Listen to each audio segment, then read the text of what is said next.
By the end of this video, you'll know the 6 double strategies I wish I knew when I first started pickleball. Today's video is brought to you by Selkirk. All right, here's number 1. We're talking about what you do on the return, right? So we have the serving team over there. We're the returning team. It's me and it's Wendy. So if we're returning, I'm gonna be up here at this kitchen line. Wendy's gonna be back there. Tip number 1 is return and run to the kitchen. So when you're returning, a big mistake is to return and stay. You don't want to return and stay because you're not as dangerous when you're back at the baseline. And here's what it looks like.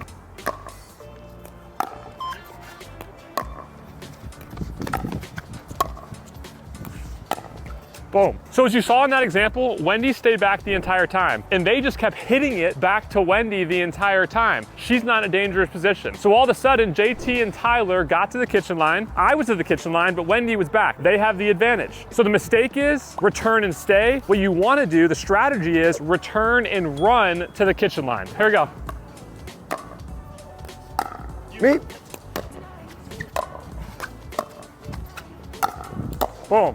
Okay, beautiful. As you saw in the example, Wendy's returning. She wants to return the ball and get to the kitchen so she becomes more dangerous. When Wendy and I are both at the kitchen line and the opponents are back at the baseline, we have the advantage. Because here's the thing, you're most dangerous at the kitchen line, and when you're returning, your best and first chance to get there is right off the return. They have to let the ball bounce after we return the ball. That's what the rule says. So get to the kitchen line fast, get to the kitchen line immediately, get to the kitchen line now so you're more dangerous. Get to the kitchen line. So you return the ball. We just saw Wendy return the ball. Now we are standing at the kitchen line. Here's our second strategy. Stance and punch. Stance, paddle up, punch the ball. We want to be able to master the 4th shot, okay? Their serve is the first shot, our return is the second shot, then they're gonna hit a 3rd shot, and then now our 4th shot is us standing at the kitchen line. But here's what you want to do. You want to do 3 things after you return and run and get to the kitchen line. Number 1, you want to be in an active stance. So many people just stand straight up. Number 2, you want your paddle position up in the air, so if a ball comes hard at your face,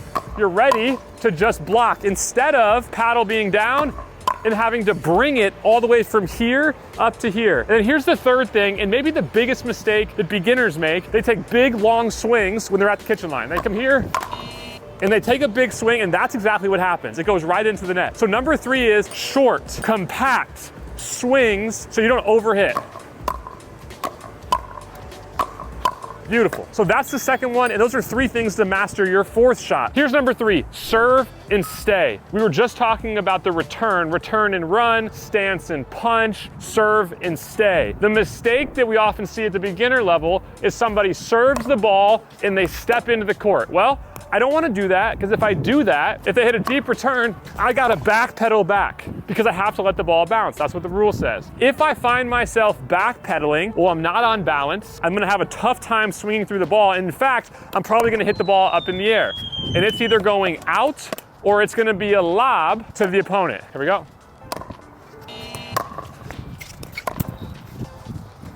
Yeah, so that's the mistake, is to serve and move in. What we want to do, what you want to do, is serve and stay. Because in pickleball, we always want our momentum going forward toward the kitchen line where we're most dangerous. So Wendy and I are going to serve, we're going to stay, and we're going to read what the return does from Tyler. And then we're going to make our decision. So we serve it, we stay, now we come in and we play.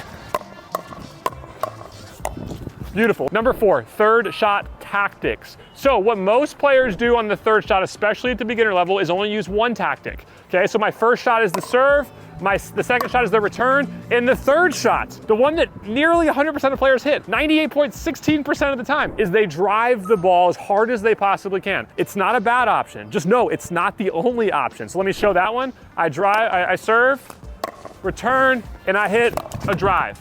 Okay, that's option number 1. That's one of your tactics. Here's the second tactic that most beginners know nothing about and honestly just refuse to hit for a long time. You know who you are, okay?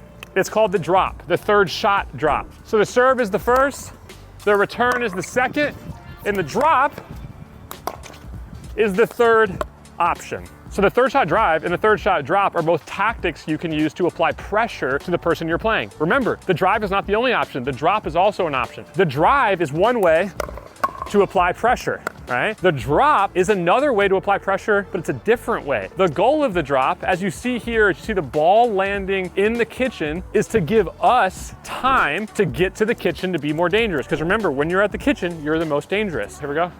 Serve and stay. Now we go. Okay, so what you saw there is Wendy and I chose to, well, I hit it, but Wendy told me to. She told me to hit a drop, and that allowed us to get to the kitchen line and allowed us to be more dangerous. That's another one of the tactics. So let me go one step further on this tactic. If you're gonna drive the ball, where should you drive the ball? Let me just give you one option of where to drive it. Drive it at the person who's hitting the return, because they're the one that's running in, and it's harder to hit a ball on the run than it is right here with JT, who's standing still. So for example, nice. It's hard for me to do.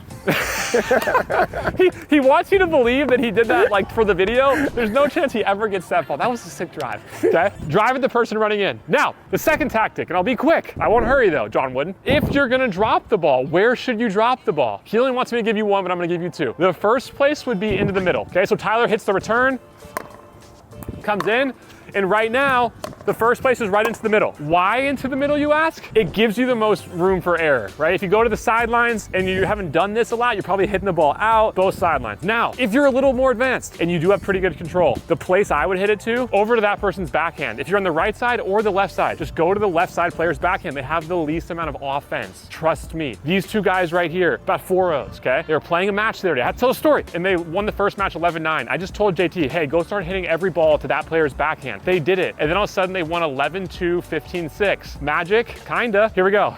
All right, ball comes in, serve. Okay. Over to that guy's backhand. Look at that. It works. Give it a shot. These guys are great. Number 5, hold the line. Huge mistake a lot of players make, and it's a strategy that can help you be infinitely better when you're around the kitchen line. Now, a lot of times beginner games don't even get to this place, but let's imagine that yours, you've been playing at a higher level, you are at the kitchen line playing into a dink rally right here, okay?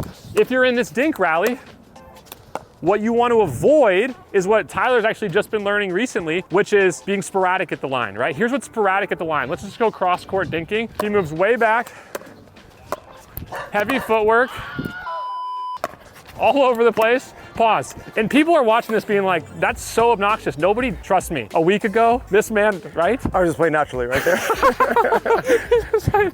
That's so very good.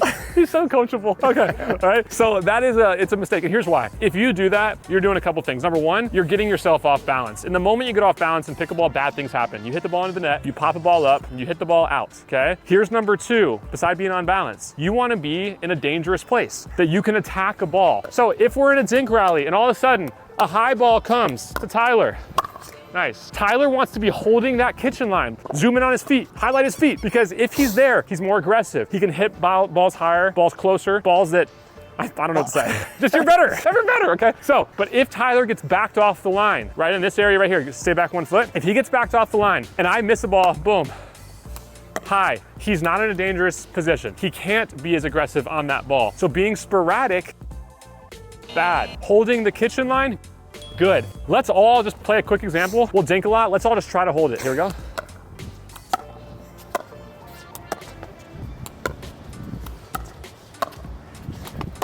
Good, but still good, right? You missed it. Well, I don't know, that wasn't really that good, but. So Tyler and I just switched positions, right? We saw Tyler, like I use the word sporadic. I think another word you could use is retreat or be dancing. Tyler's not a great dancer, but he kind of looked like he was dancing here. We just switched positions. Here's a quick tip. Use a slide step. Instead of running back and forth, like we talked about using short, compact swings, we want to be more short in our steps, more compact in our movements, rather than taking big runs back and forth, retreating back and forth, okay? So 2 steps, a slide step and a drop step. Thinking with JT, I'm gonna drop step, okay? I'm gonna, little slide step, little slide step, little drop step. Good. Beautiful. Those are 2 options for the steps you can do. I'm gonna make another video that goes so much more in depth on the type of steps for how you can dink around the kitchen so you're more effective. But I wanted to establish the principle that don't retreat, don't be sporadic, don't be dancing, hold the kitchen line, because when you do, you're on balance, and when you do, you're more dangerous. Number 6, dink to their backhand. Now this is gonna be the most advanced one yet. There's 4 players. We're at the kitchen line. You don't know where to hit the ball. Well, here's where you hit it. Hit it to this person's backhand. Over and over and over. Boom, right there. That's why. Did you see what just That's happened? why. Did the cameras catch That's that? why. I can't script this any better, right? The moment you hit to their backhand, it's a glorious thing. They're just gonna start missing, all right? Dink to their backhand. They'll miss it into the net. They'll hit more pop-ups. You'll win more points. You'll have more fun. It's a beautiful thing. Nice. I promise you, for all the people that are cringing at home, come over, you don't run away from me. This guy right here, he's gonna learn a backhand dink. JT, very coachable. JT does very, this guy right here, learning. Backhand dink video coming. I'm just gonna teach you on camera. Okay. If that video helped you and it would help your doubles partner play a little bit better, take the link, send them the video. Those are 6 double strategies. If you're a singles player and you want 5 basic singles tips to improve your game, click this video right here. See you soon.